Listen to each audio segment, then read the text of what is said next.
سال 2009 در رده اول مطبوعات می ایستاد. یعنی مطبوعات یک نیروی خیلی پرقدرت بود، به حساب می رفت. اما با گذشت وقت می بینیم که حالا جای مطبوعات تماما تنگ شده است. اگر که یاد داشته باشه در گذشته خیلی زیاد روزنامه‌نگاران و رسانه‌ها رو به دادگاه می‌کشیدند و هدف ترتیب دادن معیارها این بود که تا دادگاه بررسی‌ها یا موضوعهایی که قضیه‌هایی که پیدا می‌شود بررسی و حل کرده شود. شما وقتی می‌خواهید که یک موضوع داغ سیاسی را بررسی کنید و یک کارشناس پیدا نمی‌کنید که همون توازن رعایت شود.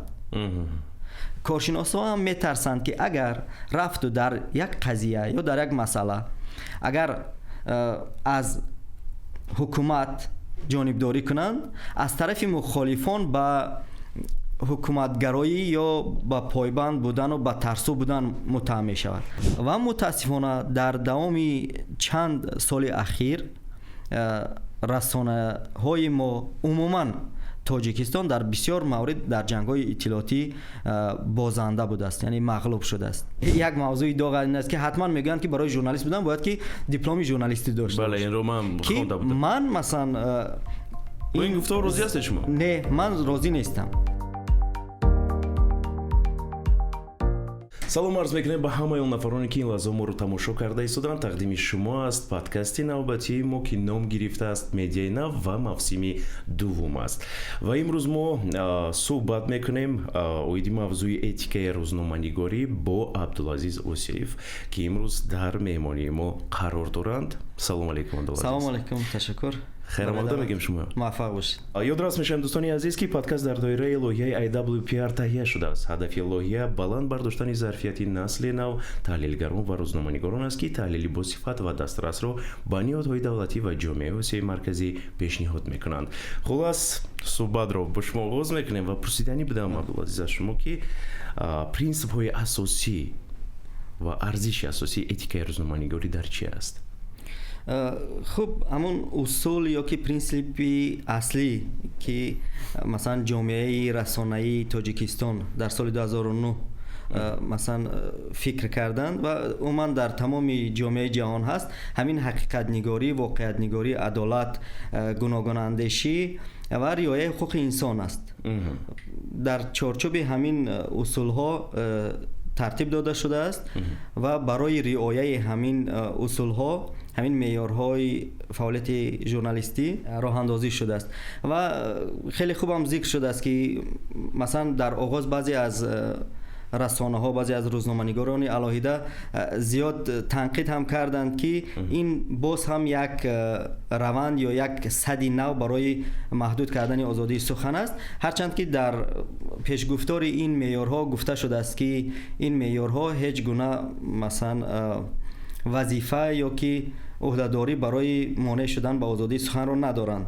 برعکس در چارچوب این معیارها رسانه‌ها میتوانند که خیلی آزادتر باشند. وقتی که این معیارها را خلل‌دار نمیکنند، نقض نمیکنند، میتوانند که بیشتر به قول دستشان درازتر میشود. از روی منطق باید همین گونه باشه. چطوری که شما ذکر کردید از سال 2009 اینجوری میگید علاقه کودکس اتیکای روزنامه‌نگاری وجود دارد، لیک امسال باشد توجه زیادتر گشته است.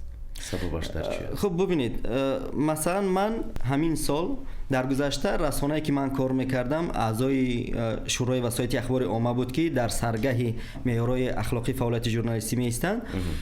اما این سال من شخصا خودی من عریضه سپاریدم و خواستم که اعضای شورا شوم.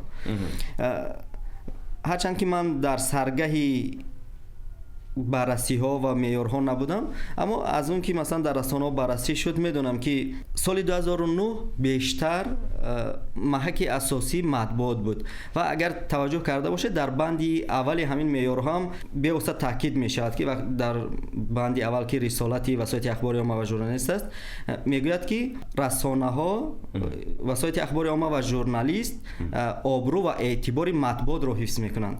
یعنی در سال 2009 در رده اول مطبوعات می ایستاد. یعنی مطبوعات یک نیروی خیلی پرقدرت بود، به حساب می رفت. اما با گذشت وقت می بینیم که حالا جای مطبوعات تماما تنگ شده است و جای اون رو بیشتر رسانه‌های اجتماعی یا که طوری که در ما معمول است شبکه‌های اجتماعی گرفتن و مثل همون که مثلا هر قانون دیگر هم داکمن است، این معیارها هم مثلا اعضای رئیست شورای وسایط اخبار عامه به این نتیجه رسیدند که با تشکل یافتن رسانه‌ها و با موقع خیلی خوب یافتن رسانه‌های اجتماعی بهتر است که مطابق شود با زمان امروز. یعنی معیارها باید که به زمان امروز جوابگو باشند، چون طوری که پیشتر هم گفتم بیشتری موردها با مطبوعات ذکر میشه. در همین معیارها حتما نامی مطبوعات گرفته میشود. اما حالا ببینید که مثلا خیلی رسانه‌های اجتماعی موقع اساسی دارن و در بسیار موردها حتی رسانه‌های کسبی گویم اگر با پلان یا با موقع دوم گذاشتن. از همین لحاظ فکر کرده شد که بهتر است با زمان امروز مطابق شود و توجه زیاد از 17 بندی که در پیشتر بود از سال 2009 این سال یا در سالهای گذشته در مجموع حالا معیارهای اخلاقی فعالیت ژورنالیستی از 10 بند عبارت است، اما زیربندهای خیلی زیادتر دارد. پیدا گشت. بله. عبدالعزیز میگفتید روزنامه‌نگاری امروزه باید چگونه باشد؟ خب روزنامه‌نگار امروزه فکر میکنم که در با همون اصالت ژورنالیستیک که طور پیشتر گفتم عبارت است از واقعیت نگاری، حقیقت نگاری، عدالت، گوناگون اندیشی و حتما که رعایت حقوق انسان باید پایبند باشد. اما متاسفانه در وضعیت امروز بسیاری از این معیارهای بسیار مهم یا ضروری را متاسفانه در رسانه‌ها نمی‌بینیم. حالا چنین شده است که متاسفانه در بسیار موردها همین معیارها رعایت نمیشوند، نقض میشوند و همون رسالت ژورنالیستی متاسفانه به رسالت مبالغه تبدیل شده است. ژورنالیستیک امروز نه ژورنالیستیک با معنای اصلی روزنامه نگاری بلکه همچون مبالغ پیشنهاد می شود و خیلی متاسفم که در فاکولته ژورنالیستیک هم در بیشتری موارد وقتی که با بعضی از ختم کننده ها یا اونایی که برای همکاری میخواند که در رسانه ها کار کنند وقتی صحبت میشد اونها بیشتر ژورنالیستیک را یک واسطه مبالغه فکر میکنند، در روسی پروپاگاندا میگن. یعنی اونها فکر میکنند که ژورنالیستیک همین مبالغه است، اما متاسفانه اصل ژورنالیستیک تمام چیزی دیگر است که گفتیم پایش همون واقعیت نگاری و حقیقت نگاری و گوناگون اندیشی و عدالت است. توازن یکی از معیارهای خیلی مهم در این مورد است. برای چی در اکثر روزنامه‌نگاران و رسانه‌های ما امروز همون اتیکا رو دیده نمی‌شود؟ سببش در این یک موضوع خیلی داغ است در ژورنالیستیک. متاسفانه همه وقت این چی بود. مثلا نمیشد گفت که همین چند سال اخیر این پدیده رو زد، در گذشته هم بود. اما از همه جالبش میدونی چی است؟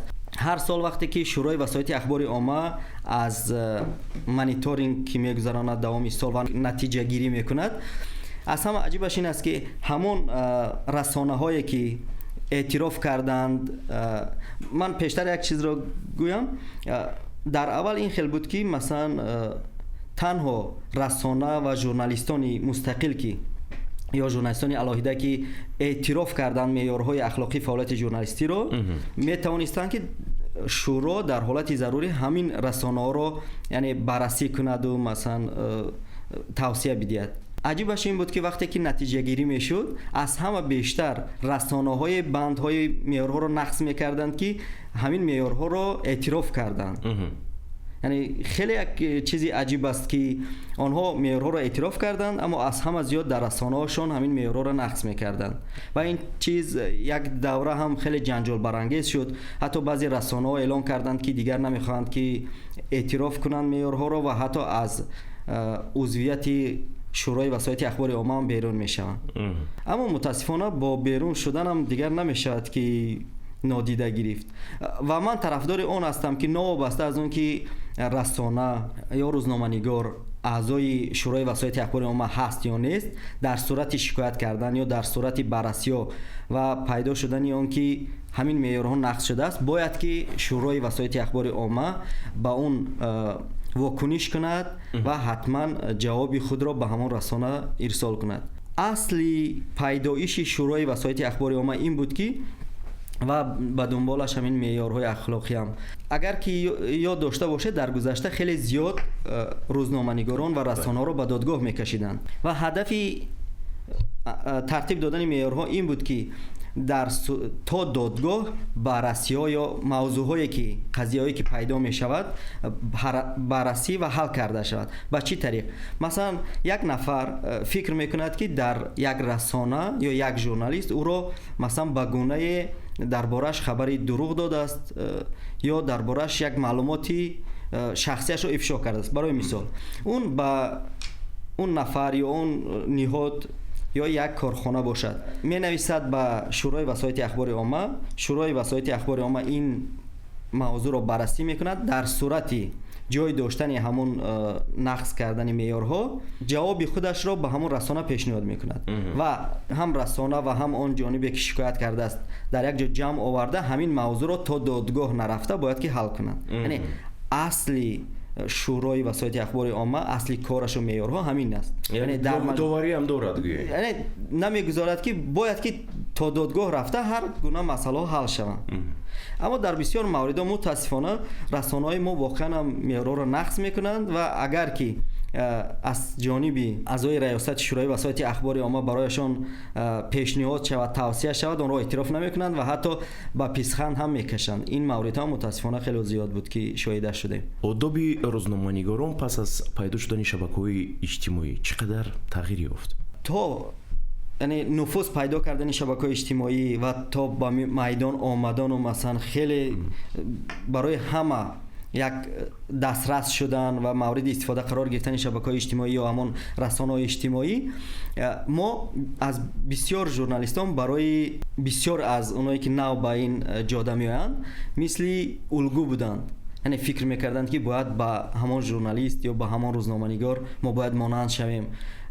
یعنی تلاش میکردند که به سطح او برسند، به شاگردیش بروند. اما متاسفانه شبکه‌های اجتماعی نشان داد که در رسانه ژورنالیست نمیتواند که مثلا اون سخنایی که امروز در شبکه اجتماعی در صفحه شخصیش مینویسد بنویسد. یعنی برای از همین جهت ما مثلا ژورنالیست‌ها را با عنوان یک چهره خیلی با ارزش و با آداب میشناختیم، اما امروز متاسفانه در شبکه‌های اجتماعی میبینیم که حرفایی که اونا میزنند، بعضا تحقیرهایی که اونا میکنند، دشنامه‌ای که میکنند، بسیار ارزشایی که در سر آدم چرخ میزد دیگر به صفر برابر میشد. متاسفانه کاری یکی از سبب‌های گویم اگر ناخوبی شبکه‌ها هم همین میشد که در بسیار موارد چهره‌های اصلی نفرای برای بسیاری الگو رو آشکار کرد و معلوم شد که مثلا نفرایی که ما میخوایم که با آن مانند شویم متاسفانه زبانی خیلی بد دارد و متاسفانه حرفایی که در صفحه شخصیش میگوید از صحبتایی که چند سال پیش در رسانه میکرد، از نصیحتایی که در مقاله‌اش میکرد تماما فرق میکنند. فرقیت. بله. و از همین نقطه نظر معیارها اصلا معیارها هم چنین نیست که حتما یعنی قانون نیست و طبق آن کسی رو به جوابگری کشیده هم نمیشد. این معیارها یک چیزی توصیوی دارن. البته درست می بود که اگر هر نفر خودش معیارها رو، نه تنها معیارهای فعالیت ژورنالیستی، معیارهای انسانی رو مثلا در شبکه‌های اجتماعی رعایت میکرد، این بسیار خود انسانی جالب میشد. و اینجا یک چیز دیگر خیلی جالب است که سال 2013 بعد از چند سالی که معیارهای اخلاقی فعالیت ژورنالیستی تهیه گردید، 31 نفر از فعالان اطلاعاتی رقمی جمع شدند در یک جلسه و یک آدابنامه شهروند الکترونی را ترتیب دادند که این هم بسیار یک سند مهم است. متاسفانه دربارش خیلی کم میدونیم. هدف این آدابنامه شهروند الکترونی چی است؟ مثل همین معیارهای اخلاقی اونا گفتند که همین 31 نفر از فعالان جامعه اطلاعاتی رقمی که هر آدابی که ما در حیات واقعی داریم باید که در حیات ویرتوالی هم حتما رعایت کرده شود. همون گفتاری نیک، پنداری نیک، رفتاری نیک یکی از محک اصلی همین آدابنامه شهروند الکترونی است و خوشبختانه در واریانت نوی معیارهای اخلاقی فعالیت ژورنالیستی بعضی از همین نقطه ها از آدابنامه شهروند الکترونی استفاده شده است که خیلی جالب است. یعنی برای همین شرط نیست که مثلا ژورنالیست حتما پایبند معیارهای اخلاقی فعالیت ژورنالیستی باشد. معیارهای انسانی رو، اون معیارهای انسانی که هر نفر باید رعایت کند، در شبکه همون چیز رعایت کند. با همین دیگر نه جای بحث میموند، نه جای واکنش میموند و نه قضیه های پر سر و صدا پیدا میشوند. خیلی راحت دیگر میشود. هر کس احترام خود و احترام دیگران رو بجا میاره در شبکه اجتماعی، همون گونه که در زندگی بجا میاریم باید بجا بیاریم، همین گونه باید در شبکه اجتماعی یا در فضای ویرتوالی هم، فضای مجازی هم باید که اجرا کرده شود. تشکر زیاد عبدالعزیز به شما. با نظر شما امروز مردم از روزنامه‌نگاران و رسانه‌ها چی را انتظارند؟ این هم یک بحث داغی دیگر است. مردم از رسانه‌ها انتظاری‌های زیاد دارند، اما متاسفانه انتظاری‌هاشون برآورده نمی‌شود. اما این هم سبب دارد تا سال 2015 دوره طلایی رسانه‌نگاری یا روزنامه‌نگاری در تاجیکستان بود. یک قدر آزادی بیان وجود داشت، یک قدر اعتماد به روزنامه‌نگاری وجود داشت و یک قدر دیگر احترام به زحمت ژورنالیستیک. اما پس از 2015 خیلی فضا تغییر یافت متاسفانه با سبب‌های معلوم و همینطور اعتمادی بین رسانه و خواننده از میان رفت یا کاربران و رسانه از میان رفت دیگر. متاسفانه بعضا خواننده های ما یا بیننده های ما یا کاربران رسانه ها هم از حد زیاد میخواند از رسانه ها. اما رسانه ها هم در نوبت خود بسیار از مسئولیت یا بسیار از رسالت هایی که باید داشته باشند با سبب های گوناگون نمیتونند که اجرا کنند در برابر مردم. و من یک نکته دیگر هم میخوام تاکید کنم که بعد از سال 2015 متاسفانه یک موقع گیری هایی برای ژورنالیستیک و عموما برای فضای جامعه دموکراتی نادرست، یعنی یک فکری نادرست به وجود آمد که این عبارت است از خودی و بیگانه. متاسفانه امروز شما اگر میخواهید که در یک موضوع سیاسی، در یک موضوع اجتماعی اگر صحبت انجام دهید و این صحبت در دایره همون معیارها یا اصول ژورنالیستیک باشد، شما یعنی معیار اصلی چی است برای پیشنهاد کردن محتوا؟ معیار اصلی رعایت کردن توازن است. اما متاسفانه شما وقتی میخواهید که یک موضوع داغ سیاسی را بررسی کنید و یک کارشناس پیدا نمیکنید که همون توازن رعایت شود. کارشناس ها هم میترسند که اگر رفت و در یک قضیه یا در یک مسئله اگر از حکومت جانبداری کنند، از طرف مخالفان به حکومتگرایی یا به پایبند بودن و به ترسو بودن متهم می شود. اما اگر جای مثلا واقعیت را بگوید یا جای اگر یک طرف دیگر را بگیرد، این با مخالفان خوش میاد و این را دستک میکنند و متاسفانه از طرف بعضی گروه هایی که ما به عنوان فابریکه جواب میشناسیم به خیانت و به فروخته شدن متهم میشود، در حالی که کارشناس همه وقت باید که فکری خودش را داشته باشد و هیچ وقت کارشناس مجبور نیست که یک طرف را بگیرد. اما متاسفانه کارشناسای ما امروز میترسند که از همین برچسب زنی ها، از همین تمغه زنی ها که یا فروخته شده است یا به این طرف یا به آن طرف، متاسفانه در ما یک سنگر گرفتن پیدا شده است. یا تو با مایی یا با آنهایی که این بسیار بد است، مخصوصا برای ژورنالیستیک، مخصوصا برای فضای رسانه‌ای این چیز باید وجود نداشته باشد. واقعیت را گفتن اصول اصلی ژورنالیستان است و باید همین اصول را رعایت کنند. همچنین پیشنهاد کردنی گزارشی متوازن، یعنی توازن بودن. بیا درباره جنگی سیوم جهان، جنگی اطلاعاتی که میگویند یک صحبت داشته باشیم با شما. من فکر شما رو فهمیدنی بودم باید همین موضوع. آیا هر یک روزنامه‌نگار میتونه در این جنگ اشتراک کند؟ جنگ اطلاعاتی. فکر من این است که وابسته به جنگ های اطلاعاتی، یعنی مجبور کردنی رسانه ها، مجبور کردن روزنامه‌نگاران برای اشتراک کردن در جنگ های اطلاعاتی خیلی نادرست می بود.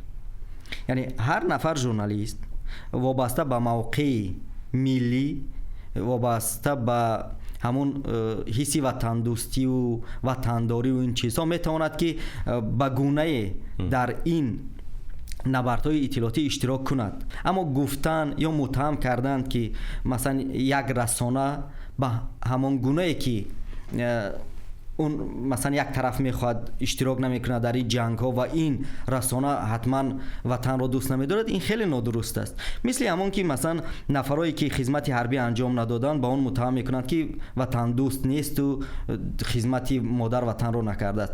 اما شما تصور کنید که شاید خدمت هایی که یک نفری که به ارتش نرفته است برای وطن کرده باشد شاید خیلی بزرگتر از اون است که یک نفر مثلا 2 سال در ارتش کرده باشد. من به هیچ عنوان سطح یا میزانی رفتن به یعنی اشتراک در صف قوای حربی را کم کردنی نیستم. یعنی درست است که هر نفر باید اشتراک کنه، اما هر نفر هم نمیتواند که مثلا در صف ارتش باشد. یک نفر میتواند که با علم خود، با اندیشه خود خدمت خیلی بزرگتر از اون کند که مثلا وقتی 2 سال در ارتش است. به همین مانند هم در جنگ‌های اطلاعاتی هم مثلا میشود که شرط نیست که حتما خسته و نوشته که یک دولتی همسایه یا یک کشور دیگر برای ما دشمن است و تو به همین راه مثلا یعنی من در جنگ‌ها اشتراک کردم و یک نفر اعتراف کند که همین در جنگ‌ها اشتراک کرد. هزار واریانت دیگر است که رسانه‌ها میتونند از اون شیوه استفاده کنند و متاسفانه در دوام چند سال اخیر رسانه‌های ما عموماً تاجیکستان در بسیار مورد در جنگ‌های اطلاعاتی بازنده بوده است، یعنی مغلوب شده است و فکر میکنم که این با اون اساس دارد که نهاد یا گروه میخواهد که حتما یعنی با ما نشان بدهد که باید که روش جنگ اطلاعاتی چگونه است. رسانه‌های آزیا پلوس و آزادی، رادیو آزادی که در بسیار مورد با اونا فشار میارند و حتی فروخته شدهشان میخوانند، در جنگ‌های اطلاعاتی بیشتر از همه خدمت برای حکومت تاجیکستان، دولت تاجیکستان کردند و در دوره‌های نبرد اطلاعاتی باید که بر رسانه‌ها امکانیت دهند که وضعیت رو پیشنهاد کنند، فضا رو همون گونه که میخواهند همون گونه پیشنهاد کنند و من باوری دارم که هر رسانه، هر روزنامه‌نگار حتما با همون حسی وطن دوستی که دارد حتما در این نبردها اشتراک میکند. در ما خیلی شیوه هایی که استفاده میشد خوب نیستند در نبردهای اطلاعاتی. جای حتی در گذشته هم سپارش های بر رسانه ها میشد، بر رسانه های خصوصی که در این موضوع صحبت نکنید، در این موضوع صحبت نکنید، در این موضوع صحبت نکنید، در حالی که کشورهای همسایه که با ما جنگ اطلاعاتی داشتن خیلی زیاد استفاده میکردن از همون موضوع ها. طبیعی است که هر نفر که زیاد صحبت میکند در چشم جامعه جهانی بیشتر میتابد و متاسفانه وقتی که دهان رسانه بسته میشد دیگر با کدام اصول میشد که نبرد کرد و پیروز شد. کار ایجادی وسایل اخباری عامه از تجارت باید دور باشد، این 100%. لیکن امروز ما بتونیم گفت که دور کردن ممکن است وسایل اخباری عامه رو از تجارت؟ نمیشود. یک بندی مهم از همون 17 بند که در گذشته در معیارهای فعالیت اخلاقی ژورنالیست بود، همین جدا بودن تجارت از ایجادیات بود. همین خیلی نام دارد و متاسفانه یکی از سرنقص شونده ترین معیارها هم همین است. درست است که مثلا بعضی رسانه‌ها میگن که وقتی که اگر چی میگن همون تبلیغ پوشیده نکنند در مطلب‌هایشان، از روی قانون باید که نویسند که اشاره کنند که مثلا همین مطلب یعنی خاراکتری خصوصیتی رکلاموی دارد. اما رسانه‌ها بعضی وقت ادعا میکنند که اگر همین را نویسند باید که مالیات سپارند، انداز باید که بیاید و این خیلی هم دور و دراز میشد، باید مالیات سپارند و ادعا میکنند که مجبور هستند یعنی پوشیده یک شرکت، یک منصبدار، یک کس مثلا چی کنند. اما متاسفانه این چیز یک نوع احترام نکردنی خواننده است. یعنی شما به خواننده باید که وقتی که مواد ژورنالیستی پیشنهاد کنید، اما شما مواد رکلامایی را همچون مواد ژورنالیستی پیشنهاد میکنید. این چیز اصلش باید که نباشد. و من هم جانبدار آنم که مثلا همین وقتی مواد رکلامایی است حداقل باید یک اشاره داشته باشد که کاربر یا خواننده باید که فرق کرده تواند که مثلا این تبلیغ است، این مواد ژورنالیستی است. از گفتگوی شما میبرد که باید خواننده بداند که حتما باید که خواننده بداند، هرچند که در میان خواننده ها زیاد پیخست میکنند که این یک رکلام است و اما شاید 30% یا 50% نمیدونند که این یک موادی تبلیغاتی است و متاسفانه این احترام نکردنی خواننده می شود. اویدی بیاید بلوگرها صحبت کنیم. موضوع بسیار جالب. بله، در حقیقت موضوع جالب است. امروز ما میدونیم که بلوگرهای وطنی ما زیاد زیاد کانتنت های خود را آماده میکنند. عموما با فکر شما، با از نقطه نظر شما، باید بلوگرهای تاجیکی ما همون اتیکه روزنامه‌نگاری را داشته باشند یا نه؟ خب ببینید، از نگاه قانونگذاری هم و در مجموع اگر بگیریم مثلا بلاگری حالا در قانونگذاری ما قید نشده است مثلا و اونها رو همچون ژورنالیست هم اعتراف نمیکنن. قانونگذاری البته قانونگذاری لیک کانتنت زیاد شده است و ژورنالیست ها هم این دعوا هم خیلی دور و دراز بود. مثل همون گفتیم در گذشته هم که مثلا شبکه‌های اجتماعی را بسیار صاحب رسانه نمیخواهند اعتراف کنند که رسانه است، اما دیگر میبینیم که حالا رسانه شده است. مثل همین هم یک موضوع داغ این است که حتما میگن که برای ژورنالیست بودن باید که دیپلم ژورنالیستی داشته بله، این رو من خوانده بودم. من مثلا این گفتار راضی هستید شما؟ نه، من راضی نیستم. امروز مثلا ببینید ما تقریبا 5-6 مؤسسه تعلیمی داریم که ژورنالیست آماده میکنند. ژورنالیست آماده و هر سال شاید صدها نفری که با دیپلم ژورنالیستی اند دانشگاه ختم میکنند، دانشگاه و نمیدونم مؤسسه میانه و این چیزا. اما شما ببینید که امروز در فضای روزنامه‌نگاری ما چند کادری واقعا هم پایبند به رسالت‌های ژورنالیستی پیدا میکنیم و آیا آنها حتما که بر رسانه برای کار میآیند؟ پس ضرورت چی است؟ بهتر است که یک نفر پزشکی خوب، یک نفر فیزیکی خوب، یک نفر شیمیکی خوب که دانش‌های اولیه روزنامه‌نگاری را دارد ما به عنوان روزنامه‌نگاری میشناسیم، در حالی که فعال باشد، پایبند باشد به همون قانون. چرا باید که حتما با دیپلم ژورنالیستی اعتراف کنیم که ژورنالیست است؟ با فکر شما امروزی میشم، زیرا که اگر در یک مصاحبه امروزی ما با دیپلم نمیتونیم رفته. درست است که شما ذکر کرده دوید دیونه که پزشک خوب باشد، لیک پزشک هم نیست روزنامه‌نگار شده میتونه درباره خود، درباره کسب خود وقتی گپ میزند و خوب صحبت کرده میتوند همون دانش‌های خود رو با کاربر، با بیننده، با خواننده داده میتواند. چرا باید ژورنالیست نباشد؟ چرا باید روزنامه‌نگار نباشد؟ از این جهت من خیلی هم راضی نیستم که میگویند حتما ژورنالیست دیپلم داشته باشد. اما من میخواهم که نفرایی که از ساحه‌های دیگر آمدن حداقل در کورس‌های یا در سمینارهای دوره‌های آموزشی کوتاه مدت اشتراک کنند و همون قاعده‌های اولیه ژورنالیستیک را حداقل بدانند، یعنی ژانرهای خبری را، طرز آراستن مصاحبه را، طرز نوشتن گزارش را، همین مهمترین، یعنی میشود در بین 3 روز اصل ژورنالیستیک را آموخت و وارد شد به ژورنالیستیک. اما در مورد بلاگران که امروز زیاد کانتنت یا همون محتوا آماده میکنند، این تماما فرق میکند و متاسفانه بلاگران نمیخواهند که خود را ژورنالیست اعتراف کنند و ژورنالیستان نمیخواهند که بلاگران را ژورنالیست اعتراف کنند. و یک چیزی بسیار بد این است که ژورنالیستایی که در یوتیوب کانال دارند و محتوا آماده میکنند آنها را به عنوان بلاگر معرفی میکنند. در این جیاده نظر من کمی دیگرتر است و من همون یک شعار یا سخنی ژورنالیستی بسیار هم برجسته روس الکسی پیووارف را اعتراف میکنم و شعاری من هم هست که ما ژورنالیستیک را باید به یوتیوب بیاریم. یعنی ژورنالیستیکا رو با تمام معیارهایش، با تمام اصل ژورنالیستیکا باید به یوتیوب بیاریم. تقریبا 2 ماه اخیر من زیاد با دوستای ژورنالیستم که اکثرتش دیپلم ژورنالیستی ندارن پیوسته زنگ میزنم و تاکید میکنم که باید حتما در یوتیوب فعال باشن و حتما معیارهای با رعایت معیارهای ژورنالیستیکا محتوا آماده کنن. و خودم هم وقتای اخیر یک کم به قول گردن تنبلی رو شکستم، هرچند که فعالیت من در تشکیلات جمعیتی کمی از با ژورنالیستیک مانند است، اما به هر صورت ژورنالیستیک کسبی نیست.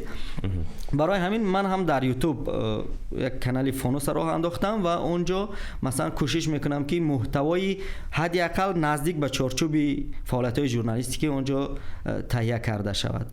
و من زیاد از ژورنالیست‌ها امروز دعوت میکنم که امروز در فضای عموما فضای یوتیوب اگر بگیریم، یک میدان خیلی کوتاهی خالی مانده است، یک فضای خالی مانده است و اگر همین فضا رو با آوردن ژورنالیستیک به یوتیوب پر نکنیم، با پیشنهاد محتوای پایبند به ارزش‌های روزنامه‌نگاری پر نکنیم، جای آن را متاسفانه همون محتوای خیلی پستی بعضی از بلاگران که من آنها رو محتوای موگنبایی مینامم، با همین نام زیاد در یوتیوب هستن، پر میکنن و دیگر من وقتی که صحبت میکنیم با همون گفتن که با چند نفر، اونا میگن که مثلا ما خیلی دیگر نزدیک رسیدن نمیتونیم با آنها. درست است، مثلا آنها امروز پیروانشان از 100,000 زیاد هستند، ویدیوهایشان را مثلا بیشتر از 200,000 و 100,000 و 500,000 بیننده دارد.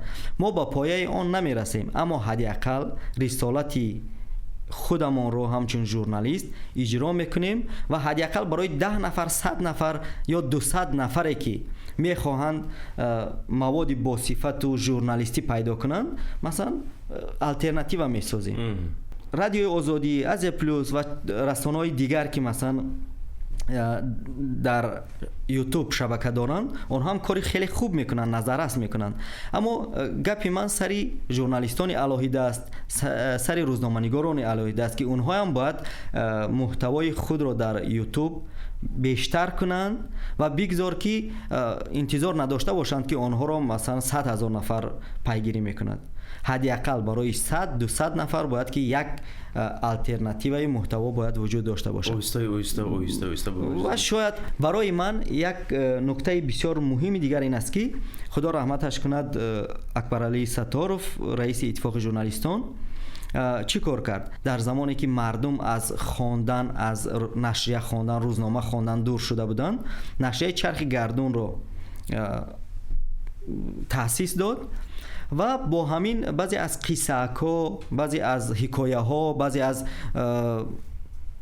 نمیدونم چیزای سبک و تفریحی و بعضن خیلی سرگرم کننده مردم را جلب کرد. وقتی که خواننده‌هاش خیلی زیاد شدن، نشریه سرگرم کننده رو با یک نشریه فرهنگی ترتیب داد و خیلی خوب هم بود و باید همین تجربه آموزنده باشد. برای ما هم حتما یک روز مردمی زیادتر با کانتنتی خوب، با محتوای خوب عادت میکنند و حتما محتوای با صفت حتما خواننده خود را پیدا میکنند. هرچند 100,000 هم نباشد، اما 500 نفر 100 نفر برای امروز بسنده است و ما باید که همین کار رو از حالا شروع کنیم. یک پهلوی دیگرش هست، میگوید که روزنامه‌نگارانی که با علایدگی، یعنی که میتونن کانال خود رو داشته باشند در یوتیوب و در اونجا باشد برنامه‌های خود رو پیشکش گردانند، لیک روزنامه‌نگارانی که نو آغاز کردن کار خود رو، چگونه مردم باوری حاصل میکنن که در حقیقت خبر درست است از جانب این روزنامه‌نگاران؟ خب موضوعی مثلا خبرهای فیک یا خبرهای دروغ تماما این یک موضوع علاهیده دور و دراز میتواند باشد، اما خیلی خوب است که امروز برای روزنامه‌نگارایی که میخواند قدم‌های اولی خود را گذارند، همین داشتن یک تلفن میتواند که تمامی کار را انجام میدهد. مثلا شرط نیست که муддати дуру дароз рафта дар як расона масалан истодаву корро ёд гирифт. албатта ин чизам дуруст аст, аммо дар баробари ин метавонад ки бо як телефон ҳамон муҳтавое ки мехоҳад пешниҳод кардан сабт мекунад ва дар ютуб мегузорад. яъне оҳиста оҳиста дуруст аст ки шояд навори аввалаш нуқсони зиёд дорад ва нафарои дигар шояд тавсия метиҳанд тавсия метиҳанд замон камбудиё бартараф карда мешавад лаҳзае ки аз дигар ҷониб бибинед. лек фарз кардем ман истифодабарандаи ютуб ҳастам, медароям мебинам ки абдулазиз канали худро таъсис додад, шумо не дигар нафар гем. ман ин рӯзноманигорро фарз кардем намедонам чӣ гуна боварӣ ҳосил кардан лозим аст, чӣ гуна рӯзноманигор чӣ бояд кард ки боварӣ маъз истифодабарандаи ютуб зиёд гардад. расонаҳо ин як тараф, расона ки номаш аст аллакай мо медонем бале ин хабар дуруст аст 100%, зеро ки ин расонаи расмӣ аст ва ғайра. барои ба даст овардани эътимоди корбар, барои ба даст овардани эътимоди мухотаб бештар аз ҳама бояд ки манбаи хабар муътамад бошад ва вақте ки рӯзноманигори навкор вақте суҳбат мекунад, фарз кардем аз як ҷои ҳодиса мехоҳад ки хабар додан, ҳатман дар пасманзар ё ҳатман дар наворҳои дигар ҳамун воқеаро, ҳамун ҳодисаро нишон диҳад. бо агар дар бораи кадом як сониҳа ё садама суҳбат мекунад, масалан ҷои садамаро нишон медиҳад, бо нафаре ки шоҳид буданд онҷо суҳбат мекунад. агар дар бораи кадом як чорабинӣ суҳбат мекунад, бо мутасаддиёни он чорабинӣ суҳбат мекунад, бо онҳое ки иштирок карданд. агар гирем ҳамин фестивали оши палавро, масалан бо онҳое ки ош хӯрданд ва онҳое ки ош нарасид, яъне ки ош пухтанд, худашон ош пухтанд, ин хеле зиёд аст ва ҳама ин корро мешавад ки бо як телефон анҷом дод, бо телефон тадвин кард ва дар телефон истода масалан пешниҳод кард. фикр мекунам хеле сода аст, танҳо талош, хоҳиш хеле муҳим аст инҷо.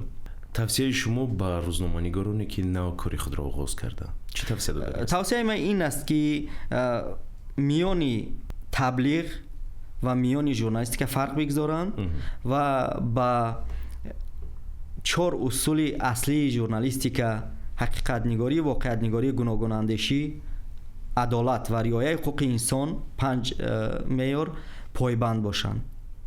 дигар ман бовар дорам ки муваффақ мешаванд. абдулазиз, ташаккури зиёд мегӯем ки омадед, суҳбат доштем бо шумо. ёдрас мешавам дӯстони азиз ки дар меҳмонии подкасти имрӯзаи мо ки ном дорад медиаи нав, абдулазизи восеъ ҳастанд, рӯзноманигор, ва ташаккур мегӯем бори дигар ба шумо. муваффақ бошед. подкасти мазкур дар доираи лоиҳаи IWPR таҳия шудааст. ҳадафи лоиҳа баланд бардоштани зарфияти насли нав, таҳлилгарон ва рӯзноманигороне аст ки таҳлили босифат ва дастрасро ба ниҳодҳои давлатӣ ва ҷомеаи осиёи марказӣ пешниҳод мекунанд. муҳтавои подкаст назар ва дидгоҳи танҳо ба муаллифон марбут буда метавонанд ба мавқеи расмии IWPR мухолифат дошта бошанд. бо шумо буд Беҳрӯз Насриддинов ва дар фарҷом мегӯям худ ва наздикони худро эҳтиёт кунед. хайр.